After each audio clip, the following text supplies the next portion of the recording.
Are you looking for a fun way to store your yarn that also doubles as a fun wall piece that is under $100, requires no power tools? Well, I'm Crochet by Marley and I'm going to show you how I put this in my office. So for my wall, I did 3 panels. They are 24 inches by 48 inches. And then once we had them in here, the first thing was to mark everything out with some painter's tape, make sure it was what I was thinking before we actually screwed anything into the wall. So one of the awesome things about this is that you don't need power tools to do it. We started off putting them into the studs. So this first panel here is actually in the studs, but these two had to be anchored with drywall mollies because of the way the electrical wires were. So let me show you everything you need aside from your pegboards to get started. So you're going to want to pick yourself up a box of these. They are drywall mollies and they also come with the screws. The reason why these are so awesome is because you can put them into the wall with a screwdriver, no power tools needed. These were awesome and you can get them in a smaller kit amount. We used 6 per panel, but it's also just a good thing to have around your house. On top of the mollies, you are also going to want to pick up spacers. I got 6 per panel and these are 1/2 inch spacers. I will say if you are using actual pegboard, the metal pegs, you may be able to do smaller spacers, but I kind of wish I got bigger spacers just because of the peg method I decided to do. However, these are doing just fine for the time being. In the trend of keeping everything under $100, instead of getting real pegboard pegs, I decided to get 100 count dowel rods off of Amazon. I got 100 count for I think $10. They're 6 inches long and then they are 1/4 inch around. And they work just fine. These dowel rods are perfect for full-size balls of yarn. These are all acrylic. These are all the super soft Parfait Premier Chunky yarn, which I love. And they're able to hold fully like brand new balls as well as ones that I wound myself that are smaller.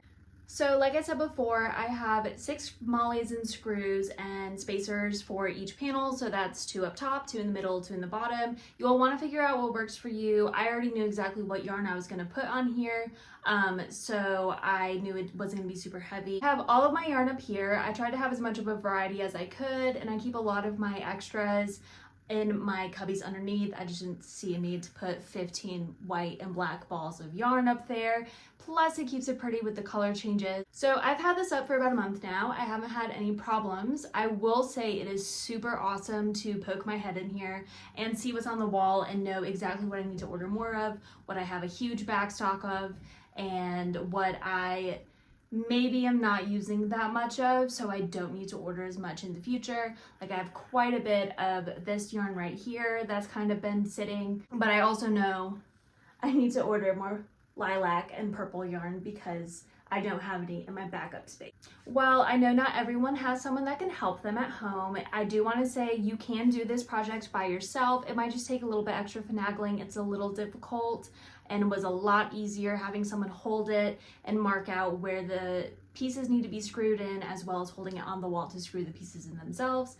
But if you're willing, you can definitely figure out how to do it on your own. And that's really all I have to say about my pegboard wall.